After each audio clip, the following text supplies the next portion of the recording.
Good morning, student. Today we will discuss about the topic the views of Indian visionaries. Student, views mean विचार या idea, ठीक है, और Indian mean भारतीय, visionaries mean दूरदर्शी, या स्टूडेंट कह सकते हैं कि जो विजनरीज मीन जो इंडियन एजुकेशन के बारे में सोचते थे कि भारत का एजुकेशन कैसा होना चाहिए, उनको हम लोग विजनरीज के रूप में जानते हैं, दूरदर्शी बोलते हैं उसको, फिलासफर भी बोल सकते हैं स्टूडेंट। कि भारत में जो इंडिया के बारे में सोचते थे कि इंडिया में एजुकेशन कैसा होना चाहिए, हम उसको विजनरीज या दूरदर्शी के रूप में जानते हैं। तो आइए देखते हैं कि भारतीय लोग एजुकेशन कैसा चाहते थे भारतीयों के लिए, भारतीय लोग भारतीयों के लिए कैसा एजुकेशन चाहते थे, किस प्रकार एजुकेशन देना चाहते थे, कैसी एजुकेशन देना चाहते थे, इन सब के बारे में हम लोग क्या करेंगे, डिस्कशन करेंगे। इसके पहले हम लोगों ने अंग्रेज़ों ने किस प्रकार एजुकेशन देने का कोशिश किया उसको हम लोगों ने देखा था। उसमें स्पेशली हम लोगों ने वुड्स डिस्पैच को देखा था। वुड्स डिस्पैच कब बना, वुड्स डिस्पैच को में क्या रिकमेंडेशन किया गया, इसका क्या इम्पैक्ट पड़ा भारत के एजुकेशन सिस्टम पे, हम लोगों ने इन सारी चीज़ों पे डिस्कशन बहुत अच्छे से किया है। तो अगर आपने वीडियो नहीं देखा होगा तो प्लीज़ वीडियो को देख करके तब इस थर्ड पार्ट के वीडियो को देखिएगा। ये थर्ड पार्ट है उसका, फर्स्ट और सेकेंड पार्ट हमने क्या कर दिया, अपलोड कर चुका हूँ। तो ये थर्ड पार्ट है, देखते हैं भारतीय लोगों की क्या विचारधाराएँ थी भारतीय शिक्षा को लेकर के। चलिए, सबसे पहले स्टूडेंट आया हमारा महात्मा गांधी। महात्मा गांधी जो है, देखते हैं क्या सोच रहे हैं। Mahatma Gandhi who was the leader of the nationalist movement against the colonial rule felt that colonial education created a sense of inferiority in the minds of Indians. Student, Mahatma Gandhi ने सोचा कि भारत में जो कॉलोनियल है, कॉलोनियल मतलब ब्रिटिश, सिंपल यहाँ पे search समझेंगे स्टूडेंट, कॉलोनियल मीन ब्रिटिश, जो भारत पे राज कर रहे थे ब्रिटिश, तो उन्होंने जो एजुकेशन देने का जो टारगेट बनाया था ना, बस उनका यही टारगेट था कि भारत के लोगों को हम एजुकेशन दें तो उससे हमें प्रॉफिट हो। कैसे प्रॉफिट होगा, तो भारतीय एजुकेशन को नीचे दिखाना, पहला प्रॉफिट। सेकेंड प्रॉफिट कि भारतीय जो साहित्य है उसको नीचे दिखाना। सेकेंड प्रॉफिट कि हमें सब ऑर्डिनेट्स और छोटे पदों के लिए हमें पब्लिक सर्वेंट्स मिल जाएगा। थर्ड इंटरेस्ट कि भारतीय लोगों को विदेशी वस्तुओं के बारे में जब बताएंगे तो विदेशी वस्तुओं का मार्केट में डिमांड क्या होगा, बढ़ेगा। तो इन सारी चीज़ों का जो टारगेट था ना वो ब्रिटिश का था। उस पर महात्मा गांधी ने क्या सोचा, तो महात्मा गांधी को देखते हैं क्या सोच रहे हैं। कह रहे कि Mahatma Gandhi who was the leader of the nationalist, Mahatma Gandhi जो बेटा एक लीडर थे किसके, नेशनलिस्ट, राष्ट्र का सबसे इम्पोर्टेंट लीडर्स थे। आप कमेंट करके बताइएगा कि स्टूडेंट भारत में जो महात्मा गांधी हैं कब रिटर्न आए हैं, मतलब इंडिया में जो है महात्मा गांधी कब साउथ अफ्रीका से वापस आए हैं भारत में, किस सन में, आप बताइए कमेंट करके। Movement against the colonial rule, मतलब जो अंग्रेज़ों के खिलाफ जो मूवमेंट चल रहा था उसके बहुत ही इंपॉर्टेंट लीडर थे Mahatma Gandhi. Felt that colonial education created a sense of inferiority in the minds of Indians. उन्होंने ऐसा फील किया स्टूडेंट कि जो कॉलोनियल एजुकेशन है ना वह इंडियंस के माइंड में क्या जगा रहा है, इन्फीरियरिटी मतलब हीनता की भावना जगा रहा है। किसके प्रति, इंडियंस के प्रति, इंडियंस लिटरेचर के प्रति, इंडियन कल्चर के प्रति, इंडियन गुड्स के प्रति। जो है ना अंग्रेज़ों का जो रूल है एजुकेशन से रिलेटेड, वो भारतीय लोगों के मन में हीनता का भाव क्या कर रहा है, डेवलप कर रहा है। किसके प्रति हीनता का भाव, भारतीय कल्चर के प्रति, इंडियन एजुकेशन के प्रति, इंडियन लिटरेचर के प्रति। ये सारी चीज़ें गांधी जी को फील हुआ। ही stated that the western education made them feel as if the west was superior to us Indians on all accounts and thus destroy their pride in their own culture। Student, Gandhi ji ने और भी इसको explain करते हुए बताया है, stated mean explain करते हुए बताया कि जब अंग्रेज़ जो है ना भारतीय एजुकेशन को, भारतीय लिटरेचर को इन्फीरियर करेंगे ना, उसको नीचा दिखाएंगे, तो किसका इंपॉर्टेंस बढ़ेगा, यूरोपियन एजुकेशन का, यूरोपियन गुड्स का, यूरोपियन कल्चर का इंपॉर्टेंस क्या होगा, बढ़ेगा। और जब European literature, European education, European culture का जब इंपॉर्टेंस बढ़ेगा तो भारतीय एजुकेशन, भारतीय कल्चर, भारतीय रिलीजन का इंपॉर्टेंस क्या होगा, कम होगा। देखिए इस चीज़ को बता रहे हैं ही स्टेटेड दैट, वो बताते हैं कि the western education made them feel, मतलब एजुकेशन जो होगा ना वेस्टर्न, जो पश्चिमी एजुकेशन होगा उन्हें क्या कर देगा, बना देगा एज इफ़ द वेस्ट वा सुपेरियर, मतलब जो वेस्ट है वो सबसे बढ़िया है। मतलब अगर एजुकेशन यूरोपियन एजुकेशन भारतीयों को दिया जाएगा तो भारतीयों के माइंड में ये बैठा दिया जाएगा कि जो वेस्टर्न कल्चर है, वेस्टर्न एजुकेशन है वो बेस्ट है, और इंडियन कल्चर और इंडियन जो लिटरेचर है वो क्या है, वह बेस्ट नहीं है, ख़राब है, अच्छा नहीं है भारतीयों को। Us to Indians all the accounts of and thus destroyed their pride in the their own culture, और इस तरह से देखा जाएगा तो इंडियन का जो कल्चर होगा, इंडियन का जो लैंग्वेज होगा वो धीरे धीरे क्या हो जाएगा, डिस्ट्रॉय हो जाएगा, समाप्त हो जाएगा। और अंग्रेज जो है भारत पे अंग्रेजी शिक्षा को ज़्यादा इंपॉर्टेंस दे देंगे, अंग्रेजी कल्चर को ज़्यादा इंपॉर्टेंस देंगे, और भारतीय कल्चर, भारतीय लिटरेचर ये धीरे धीरे क्या हो जाएगा, डिस्ट्रॉय हो जाएगा, धीरे धीरे समाप्त हो जाएगा। उन्होंने अपनी व्याख्या में क्या किया, बताया। He urged that this would eventually lead them to blindly appreciate everything which came from the West। और इससे क्या होगा स्टूडेंट, जब भारतीय लोगों के माइंड में वेस्टर्न के बारे में एक आइडिया हो जाएगा कि वेस्टर्न के जो कल्चर है, लिटरेचर है वो बेस्ट है और भारतीय कल्चर जो है बेस्ट नहीं है, तो इससे क्या होगा, he urged that this would eventually, और इससे आखिरकार क्या होगा, लीड देम टू ब्लाइंडली, मतलब इससे भारतीय लोग अंधकार में चले जाएंगे, भारतीय लिटरेचर पे विश्वास नहीं करेंगे, भारतीय लैंग्वेज पे विश्वास नहीं करेंगे, और appreciate everything which came from the west, और सभी जो वेस्ट से जो भी चीज़ें आ रही है, जो भी यूरोप से जो चीज़ें आ रही है, चाहे एजुकेशन हो चाहे कल्चर हो, तो उसका इम्पोर्टेंस बढ़ना शुरू हो जाएगा और भारतीयों का इम्पोर्टेंस क्या हो जाएगा, कम हो जाएगा। चाहे वो लिटरेचर का हो, चाहे वो कल्चर का हो, चाहे वो किसी भी चीज़ का हो, भारतीय तो रहेंगे, लेकिन भारतीयों का जो इंटरेस्ट होगा ना वो भारत में नहीं होगा, उनका जो इंटरेस्ट होगा किस में हो जाएगा, ब्रिटिश या यूरोपियंस में हो जाएगा, या वेस्ट में हो जाएगा। West mean European countries. And this in his view could enslave the Indians, और इस तरह से देखा जाएगा स्टूडेंट जो ना भारत जो होंगे, भारतीय जो लोग होंगे वह माइंड से बिल्कुल क्या हो जाएंगे, माइंड से भारतीय लोग बिल्कुल गुलाम हो जाएंगे। भारतीय लोगों को वो माइंडली क्या गुलाम बना लेगा, फिजिकली गुलाम नहीं बनाएगा, वो माइंडली तरीके से वो भारतीय लोगों को क्या बना लेगा, गुलाम बना लेगा। इसी चीज़ को यहाँ पे बताया जा रहा है कि एंड दिस मतलब यह जो है इन हिज व्यू, मतलब उसके विचारों से वुड इन स्लैब गुलाम बना देगा वो द इंडियंस मीन भारतीयों को, और भारतीयों को मन से क्या बना देगा, गुलाम बना देगा उसकी एजुकेशन व्यवस्था। He wished that the Indian languages should be the principal language of teaching, as he visualized that this could be the best bond between them and their roots। Student, और इसीलिए गांधी जी ने कहा है कि भारतीयों को जो ना इंडियन लैंग्वेज में ही देना चाहिए, इंडियन लैंग्वेज में ही एजुकेशन देना चाहिए, न कि विदेशी लैंग्वेज में। और दूसरी बात कि इंडियन कल्चर को, इंडियन लिटरेचर को ही भारतीयों को पढ़ाना चाहिए, विदेशी लैंग्वेज को और विदेशी कल्चर को, विदेशी जो लिटरेचर है उसको नहीं पढ़ाना चाहिए। भारत में जो है भारतीय लोगों को भारतीय लैंग्वेज में भारतीय लिटरेचर को पढ़ाना चाहिए। ये क्या किया है, गांधी जी ने इसको अप्रूव किया है कि भारतीयों को भारतीय एजुकेशन देना चाहिए।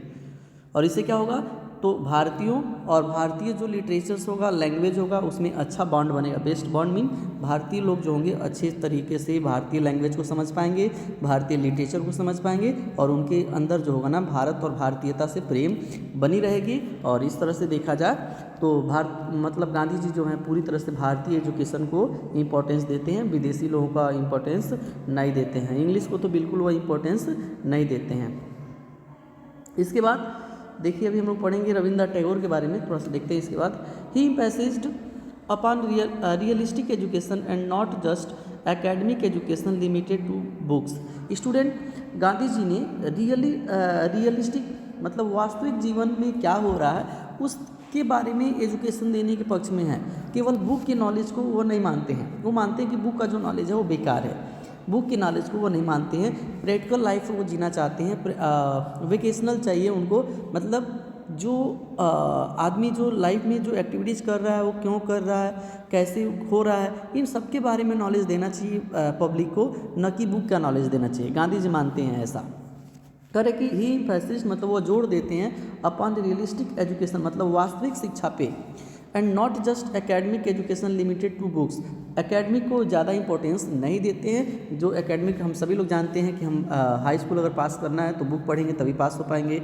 रियल लाइफ में क्या है हम नहीं जानते हैं, लेकिन हाई स्कूल अगर पास करना है तो हाई स्कूल के जो बुक हैं उसको हमको पढ़ना पड़ेगा। तो गांधी जी ऐसा इनको इंपॉर्टेंस नहीं देते थे। गांधी जी मानते थे कि एकेडमिक उतना इंपॉर्टेंस नहीं है, जो सबसे ज़्यादा इंपॉर्टेंट वो क्या है आपका रियलिस्टिक है, रियल एजुकेशन है।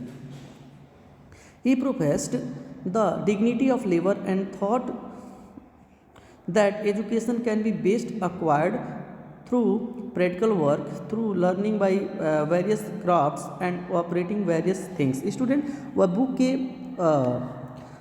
नॉलेज को इम्पोर्टेंस नहीं देते हैं, तो किसको देते हैं? प्रैक्टिकल नॉलेज, प्रैक्टिकल वर्क को ज़्यादा इंपॉर्टेंस देते हैं। और वो सोचते हैं कि हमें जो भी पढ़ना चाहिए ना तो उसको हमें सीखने का प्रयास करना चाहिए, उसको प्रैक्टिकली सीखने का कोशिश करना चाहिए, चाहे वो क्राफ्ट्स के बारे में हो, चाहे किसी भी वर्क के बारे में हो, या कुछ भी हमको सीखना है तो उसको रियल लाइफ से ऐड करके, रियल लाइफ से जोड़ करके सीखना चाहिए। मान लीजिए अगर हम साइकिल चलाना सीखना है तो केवल ऐसा नहीं कि बुक में जो लिखा हुआ है कि साइकिल पे को कैसे चलाया जाता है, ऐसा नहीं है। उसको रियल लाइफ में साइकिल को चलवाया जाए, उसको रियल लाइफ में साइकिल चलाने का चांसेस दिया जाए और उसको तब सिखाया जाए तो मैक्सिमम सीख पाएगा और वह उस चीज़ में स्किल हो पाएगा। इस तरह की एजुकेशन के बारे में जो है ना हमारे गांधी जी क्या करते थे? प्रोमोट करते थे, प्रोफेस्ट करते थे। मतलब सिंपल कर सकते हैं कि वो किताब के नॉलेज को ज़्यादा इंपॉर्टेंस नहीं देते थे और वह प्रैक्टिकल नॉलेज को ज़्यादा इंपॉर्टेंस देते थे। और उन्होंने डिग्निटी ऑफ लेबर को ज़्यादा इंपॉर्टेंस दिया, मतलब जो आदमी जो लेबर है, महत्व का जो काम करता है ना, उसको ज़्यादा इंपॉर्टेंस दिया। ठीक है, तो आपसे पूछा जाएगा गांधी जी ने भारतीय को किस प्रकार एजुकेशन देने के बारे में सोचा, तो आप सिंपल कहेंगे गांधी जी ने बताया था कि भारतीयों को भारतीय लैंग्वेज में शिक्षा देना चाहिए, भारतीय लिटरेचर के बारे में शिक्षा देना चाहिए और भारतीयों को सब बुक का नॉलेज नहीं देना चाहिए, उसे प्रैक्टिकली नॉलेज या रियल नॉलेज क्या करना चाहिए? प्रोवाइड्स करना चाहिए, चाहे वो क्राफ्ट्स का हो, चाहे वो किसी भी चीज़ का हो। ठीक है, ये गांधी जी ने सोचा था एजुकेशन के बारे में। अब हम देखते हैं रविंद्रनाथ टैगोर ने क्या किया है एजुकेशन के एरिया में। रविंद्रनाथ टैगोर, स्टूडेंट ये आपके रविंद्रनाथ टैगोर है, देख सकते हैं आप लोग। Rabindranath Tagore was one of the most prominent literary figures of the his times. Student medieval timings में या जब एजुकेशन की बातचीत की जा रही थी इंडिया में, उस टाइमिंग में जो रविंद्रनाथ टैगोर थे ना, वो मोस्ट प्रोमिनेंट लिटरेरी फिगर्स थे। मतलब इन्होंने एजुकेशन के क्षेत्र में बहुत ही ज़्यादा इंपॉर्टेंस वर्क किया था और लिटरेचर के क्षेत्र में भी बहुत ही ज़्यादा इंपॉर्टेंट वर्क इन्होंने क्या किया था। He established the institution called Shantiniketan abode of peace in 1901। और आपके लिए स्टूडेंट ये मोस्ट इंपॉर्टेंट है, आपसे पूछा जाएगा क्वेश्चन 2 पूछा जाएगा यहाँ से कि शांति निकेतन जो है, शांति निकेतन को किसने एस्टाब्लिश किया था, तो आपका आंसर होगा रविंद्रनाथ टैगोर। सेकेंड क्वेश्चन कि शांति निकेतन को रविंद्रनाथ टैगोर ने कब लॉन्च किया था स्टूडेंट, तो 1901 में उन्होंने लॉन्च किया था। ठीक है, शांति निकेतन से ही नाम आपको समझ में आ रहा है कि ऐसा निकेतन मीन होता है घर, और शांति मतलब जहाँ पे शांति बनी रहे, पीस बनी रहे, तो ऐसा प्लेस, ऐसा निकेतन जहाँ पे लोग शांतिपूर्वक रह करके क्या कर सके, एजुकेशन प्राप्त कर सके, तो उन्होंने शांति निकेतन नाम दिया है। तो पूछा जाएगा आपसे क्वेश्चन कि शांति निकेतन को किसने लॉन्च किया है, रविंद्रनाथ टैगोर ने किया है। कब किया है, 1901 में किया है। मोस्ट इंपॉर्टेंट है स्टूडेंट आपके लिए। It was set up at a place about 100 kilometre away from Calcutta amongst nature. Student यह कलकत्ता से जो शांति निकेतन है, मान लीजिए कलकत्ता है, इसको मान लेते हैं कलकत्ता है, ठीक है, और ये शांति निकेतन है, तो शांति निकेतन जो है ना कलकत्ता से कितना किलोमीटर दूर है स्टूडेंट, 100 किलोमीटर है। कितना किलोमीटर, 100 किलोमीटर दूर है। कहाँ से, कलकत्ता से। शांति निकेतन कलकत्ता से 100 किलोमीटर दूर है और पूरी तरह से नेचर में है, मतलब वहाँ पे किसी भी तरह का बहुत बड़ा बड़ा बिल्डिंग नहीं था उस समय जब इन्होंने ओपन किया था। पूरी तरह से नेचर में उन्होंने पर्यावरण में इस विद्यालय को या इस निकेतन को क्या किया था, लॉन्च किया था। पूछा जाएगा कि कलकत्ता से कितना दूर है शांति निकेतन, तो आप बताओगे 100 kilometre. He professed that creative learning could be best attained in natural environs. Student वो भी मानते हैं ना कि जो बेस्ट लर्निंग है ना वो क्रिएटिव लर्निंग से ही मिल सकता है। बेस्ट लर्निंग जो है वो कैसे लर्निंग से मिल सकता है? क्रिएटिव लर्निंग से। और क्रिएटिव लर्निंग जो है स्टूडेंट आपको कहाँ पे मिलेगा? नेचुरल इन्वायरमेंट्स में मिलेगा, नेचुरल इन्वायरमेंट्स में मिलेगा। आर्टिफिशियल तरीके से आपको नहीं मिल सकता है। आर्टिफिशियल तरीके से रियल चीज़ों के बारे में आप नहीं जान सकते हो। बुक तो आप पढ़ लोगे, बुक पढ़ करके आप पास भी हो जाओगे, लेकिन आपको प्रैक्टिकली उसको नहीं जान पाओगे। जैसे IIT हो गया, बहुत सारे जो इंजीनियरिंग कोर्स है स्टूडेंट, आप देखते होंगे कि डिग्री लेने के बाद भी उसको उस काम के बारे में नॉलेज नहीं होता है, बस उसको किताबी नॉलेज होता है। तो उसको ट्रेनिंग के लिए हम क्या करते हैं? कंपनी में भेजते हैं, अलग अलग जगहों पर उसको भेजते हैं कि वो जा कर के उसके रियल नॉलेज को क्या कर पाए? गेन कर पाए। तो रविंद्रनाथ टैगोर मानते हैं कि जो अगर बच्चा को नॉलेज देना है ना तो उसको क्रिएटिव नॉलेज दिया जाए। और क्रिएटिव नॉलेज कहाँ पे मिलेगा? उसको नेचुरल इन्वायरमेंट पे मिलेगा, नेचुरल जगहों पे मिलेगा। आर्टिफिशियल जगह से पे या आर्टिफिशियल तरीके से उसको नहीं दिया जा सकता। इसीलिए उन्होंने अपना जो निकेतन है वह नेचुरल इन्वायरमेंट में क्या किया? लॉन्च किया है। ही visualised that the education should be a combination of the elements from western civilization and the Indian tradition। Student यहाँ पे आपको सीखने की ज़रूरत है कि जो महात्मा गांधी थे, महात्मा गांधी पूरी तरह से इंडियन कल्चर, इंडियन लिटरेचर को ही इम्पोर्टेंस देते थे। वो मानते थे कि भारतीयों को भारतीय लैंग्वेज में एजुकेशन देना चाहिए, भारतीयों को या इंडियंस को इंडियन लिटरेचर, इंडियन कल्चर के बारे में एजुकेशन देना चाहिए। लेकिन रविंद्रनाथ टैगोर के में थोड़ा सा डिफरेंसेज है। रविंद्रनाथ टैगोर क्रिएटिव नॉलेज को ज़्यादा इंपॉर्टेंस देते हैं और वो मानते हैं कि हमें भारतीय एजुकेशन के साथ साथ, भारतीय लिटरेचर के साथ साथ हमें विदेशी या जो कॉलोनियल रूल का जो पढ़ाना चाह रहा है इंग्लिश शिक्षा या इंग्लिश के बारे में शिक्षा, उसको भी क्या करना चाहिए? उसका भी कॉम्बिनेशन करना चाहिए। उन दोनों को हमें सीखना चाहिए।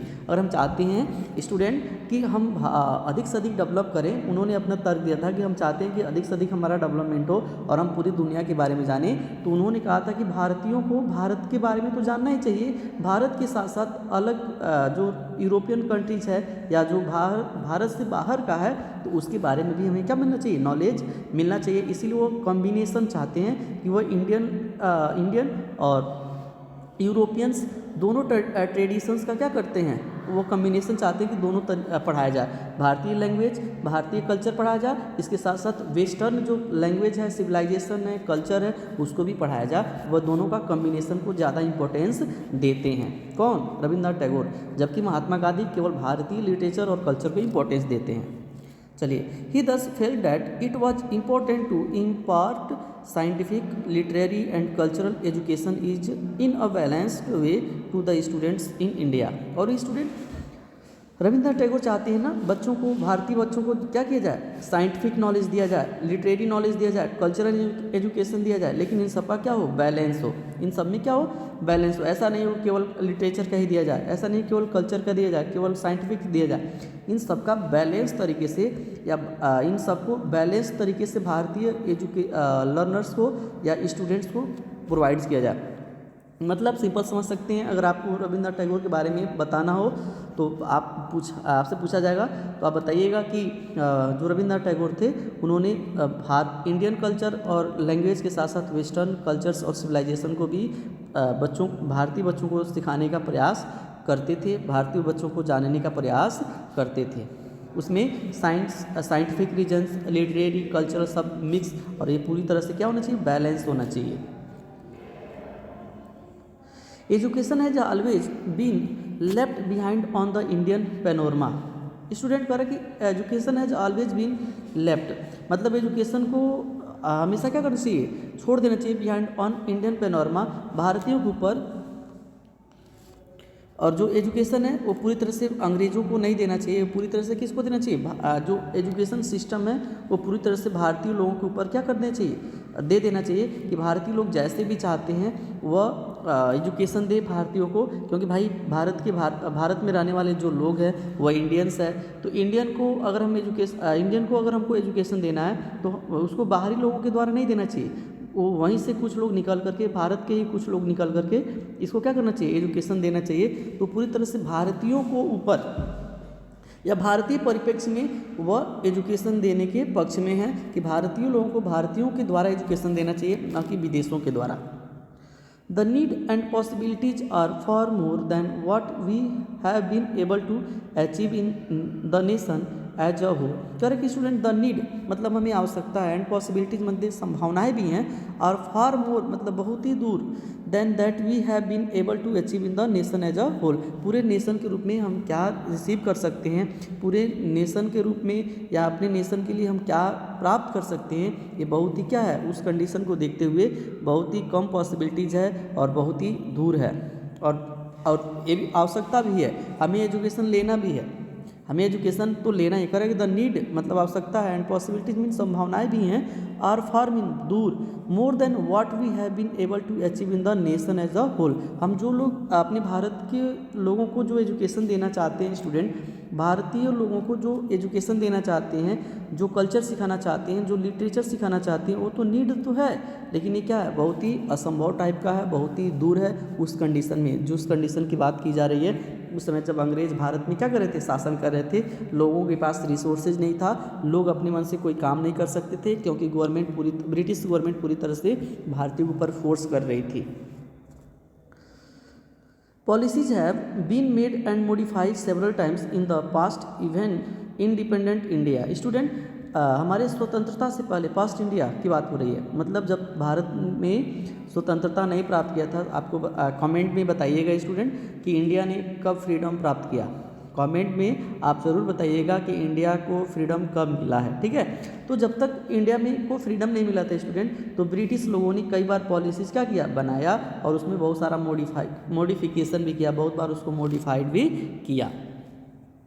The financial allocations by the government always run short, while the aspirations of the coming generations to get more and more education are not the right। Student जो गवर्नमेंट का जो ग्रांट इन एड्स वाला जो system था ना, वो government के पास हमेशा फाइनेंशियली प्रॉब्लम्स होते थे। गवर्नमेंट जो है ना अलॉट नहीं करती थी पैसा, जो उसने उसके देना चाहते थे, वह जो देने के लिए प्रॉमिस किया था, वो पैसा इंडियंस को प्रोवाइड्स नहीं करती थी, जिससे जो हम सपना देखे थे ना कि भारत के आने वाले जनरेशन को बहुत ही आगे तक लेके जाएंगे एजुकेशन में, वह क्या हुआ, बहुत ही ज़्यादा हम लोगों ने प्राप्त नहीं कर पाया। इसी चीज़ को यहाँ पे बता रहा है कि the financially allocations by the government, जो गवर्नमेंट के द्वारा फाइनेंशियल एलोकेशंस होता था, आवंटन होता था, ऑलवेज रन शॉर्ट मतलब हमेशा क्या पड़ जाते थे, शॉर्ट पड़ जाते थे, छोटा पड़ जाता था, मतलब कम पड़ जाता था।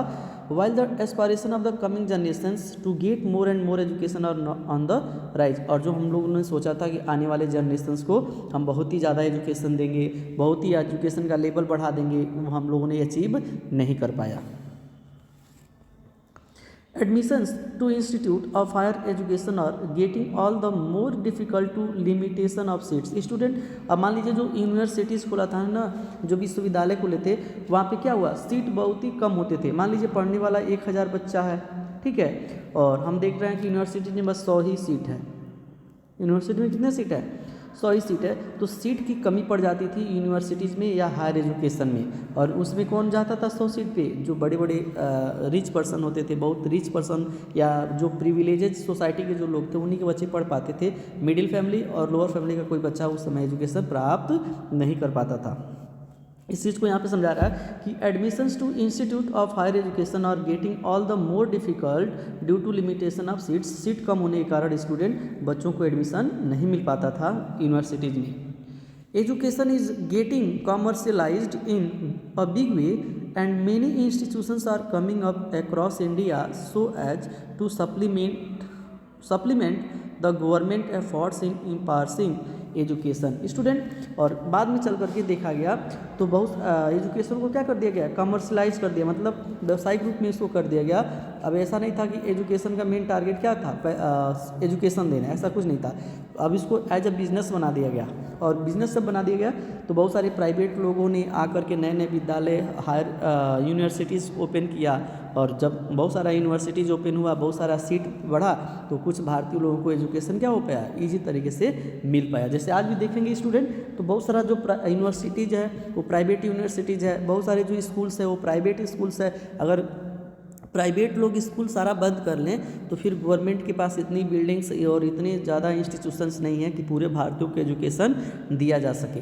तो वही सेम कंडीशन वहाँ भी था कि भारतीय गवर्नमेंट के पास इतना फाइनेंशियल नहीं था कि वो अच्छे से विद्यालय को रन कर पाए, तो उसने कमर्शलाइज कर दिया विद्यालय को। क्या कर दिया? कमर्शलाइज कर दिया। कहा कि जो भी चाहता है वो विद्यालय खोल सकता है और अपने तरीके से उसको क्या कर सकता है, फीस ले सकता है, अपने तरीके से पढ़ा सकता है। और इस तरह से जब बहुत सारे विद्यालय ओपन होना शुरू हो गए और अधिक से अधिक लोगों को एजुकेशन, प्राइमरी का हो, मिडिल प्राइमरी का हो, अपर का हो या हायर एजुकेशन का हो, लोगों को क्या हुआ, मिल पाया। The policies have to be dynamic as per the changing environment of the fast growing nation. और जो पॉलिसीज़ बनाए जाते थे वो डायनामिक था, मतलब बहुत ही ज़्यादा तेज़ से परिवर्तन होता था। क्यों? क्योंकि जैसे जैसे टाइम चेंज होता था तो बहुत सारी चीज़ों को परिवर्तन करने की नीड्स होती थी, तो पॉलिसी में भी क्या होता था, संशोधन होता था, बहुत सारे रूल और रेगुलेशंस को चेंज कर देना पड़ता था। तो ये था स्टूडेंट आपका इंडियंस लोगों ने एजुकेशन के बारे में क्या सोचा। तो इंडियन में हमें दो लोग का दिया हुआ है, एक आपका महात्मा गांधी का स्पेशली और एक आपका रविन्द्रनाथ टैगोर का। तो सबसे इम्पोर्टेंट आपका शांति निकेतन पूछा जाएगा। शांति निकेतन को किसने लॉन्च किया था? तो रविन्द्रनाथ टैगोर ने लॉन्च किया था। और कब लॉन्च किया था? 1901 में किया था। ठीक है। महात्मा गांधी से पूछा जाएगा, महात्मा गांधी किस प्रकार के एजुकेशन चाहते थे भारतीयों के लिए? तो भारतीय लैंग्वेज में और भारतीय लिटरेचर के बारे में चाहते थे। जबकि रविन्द्रनाथ टैगोर क्या चाहते थे कि भारतीयों के द्वारा शिक्षा दी जाए। ठीक है। लेकिन उसे इंडियन लिटरेचर के साथ साथ वेस्टर्न लिटरेचर, कल्चर के बारे में भी क्या किया जाए, पढ़ाया जाए, इनके पक्ष में थे। अब दो महान पुरुष और हैं हमारे देश में, एक आपका सर सैयद अहमद है जो आपका केस स्टडी दिया था, और एक आपका बड़ौदा के जो राजा हैं उनका है। तो इसको भी देख लेते हैं इस वीडियो में। सर सैयद अहमद खान नेक्स्ट जो है स्टूडेंट, सर सैयद अहमद खान, ये आप नाम से समझ सकते हैं मुस्लिम है। तो मुस्लिमों के एजुकेशन के बारे में इन्होंने बहुत ही ज़्यादा इंपॉर्टेंस रोल प्ले किया और इन्होंने एक विद्यालय खोला और वो विद्यालय आज यूनिवर्सिटीज़ के रूप में काम कर रहा है। तो उसका जो श्रेय है इन्हीं को दिया जाएगा। He could well be considered as the prophet of education. Student अगर इनको माना जाता है, इनको प्रॉफिट माना जाता है, एजुकेशन का क्या माना जाता है, प्रॉफिट मीन पैगंबर।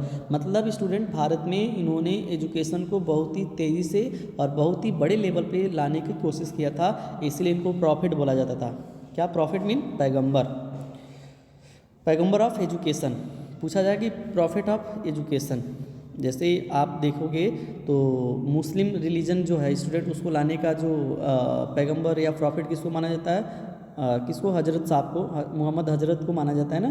तो सेम टू सेम अगर इंडिया में मुस्लिमों के लिए एजुकेशन की बात किया जाए तो उसका जो प्रॉफिट है वो कौन है? सर सैयद अहमद है।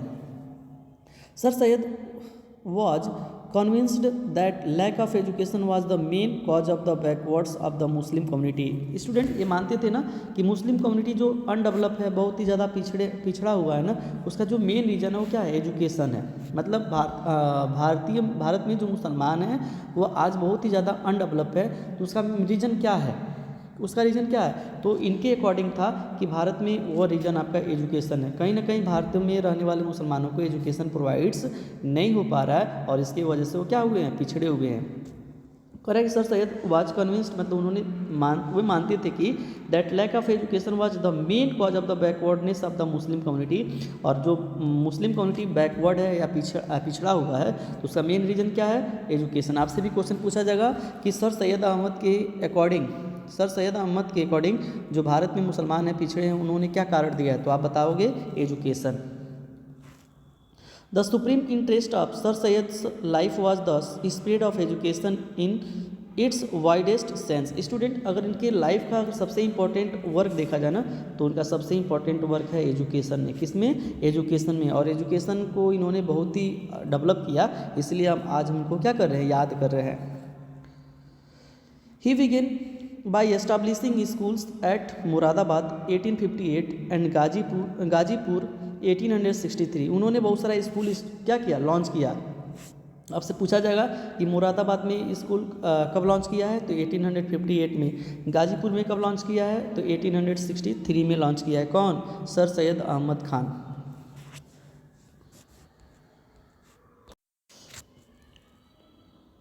A more ambitious undertaking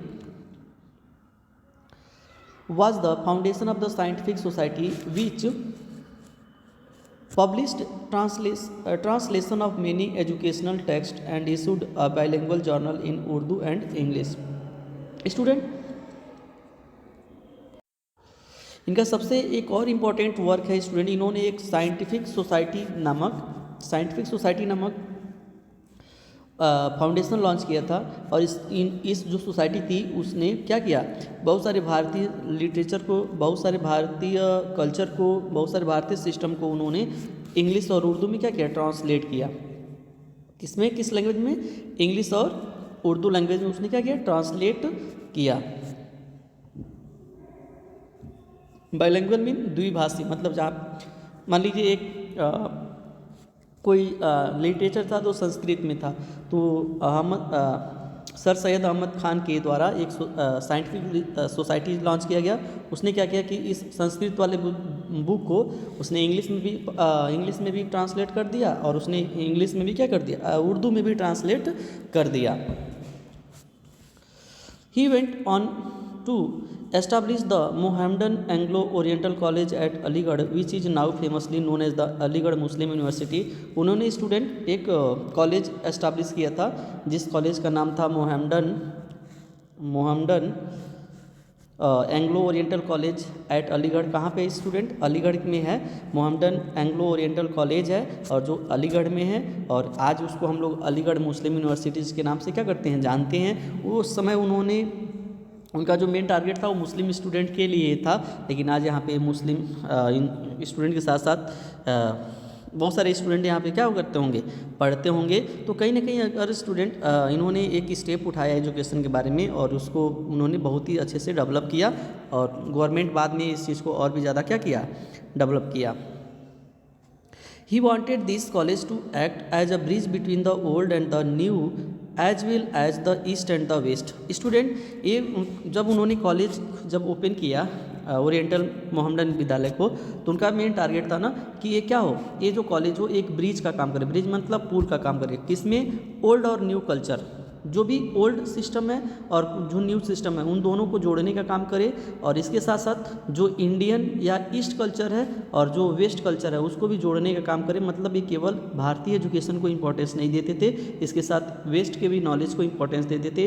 इसके साथ ये केवल जो ओल्ड कल्चर है, ओल्ड सिस्टम है, उसको नहीं इम्पोर्टेंस देते थे, उसके साथ साथ वह न्यू कस्टम्स और न्यू लिटरेचर को भी इम्पोर्टेंस देते थे। और इन चारों को जोड़ने के लिए उन्हें कौन सा कॉलेज खोला स्टूडेंट, ये जो मोहम्मडन एंग्लो ओरिएंटल कॉलेज था उसको उन्होंने ओपन किया। ये सारी चीज़ें सोच करके उन्होंने ओपन किया। While the fully appreciated the need and urgency of imparting instruction based on western learning, he never lost sight of the value of oriental learning and wanted to preserve the rich legacy of the past. Student, वह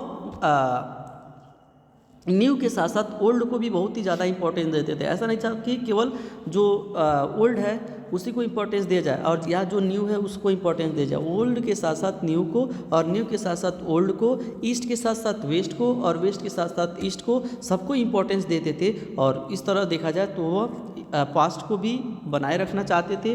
केवल ऐसा नहीं है कि केवल new को ही establish किया जाए, न्यू को ही अडॉप्ट किया जाए और पास्ट को भूल जाया जाए, ऐसा नहीं सोचते थे वो। He therefore decided to keep a fine balance between the two, और इसीलिए स्टूडेंट वह इन दोनों में बहुत ही अच्छा बैलेंस एस्टैब्लिश करने का कोशिश किया।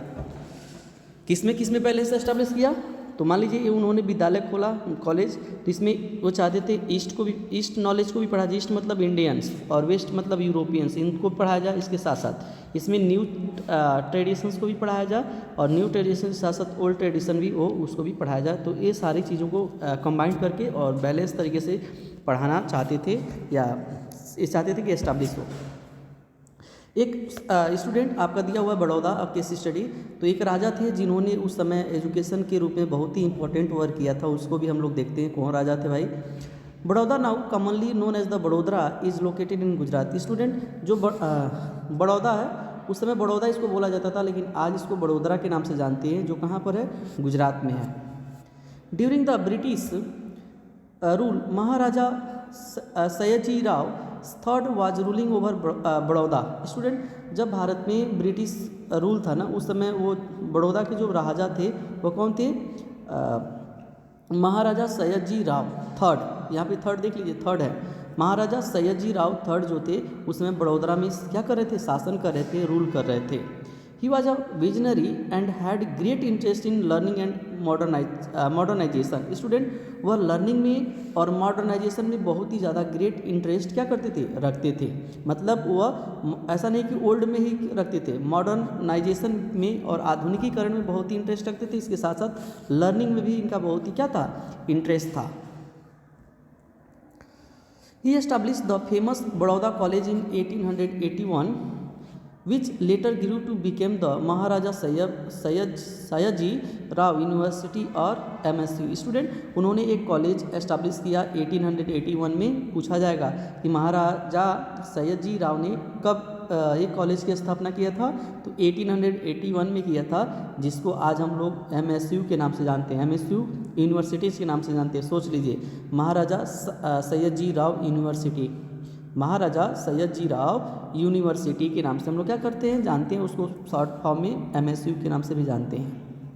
He made education compulsory for the population and also established other educational institutions like the संगीत विद्यालय एंड कला भवन। स्टूडेंट ये चाहते थे कि भारत के जो भी पॉपुलेशन है वो सबको एजुकेशन मिले, इसके इसलिए उन्होंने संगीत विद्यालय भी खोला और कला भवन भी, बहुत सारे विद्यालय के खोला कला भवन के रूप में, संगीत विद्यालय के रूप में, कि बच्चे के अंदर जो भी इंटरेस्ट है उस इंटरेस्ट को आगे लाया जा सके। चाहे अगर संगीत पढ़ना चाहता है तो संगीत पढ़े, कला में अगर एक्सपर्ट है तो कला पढ़े, तो ऑल डेवलपमेंट चाहते थे महाराजा जी।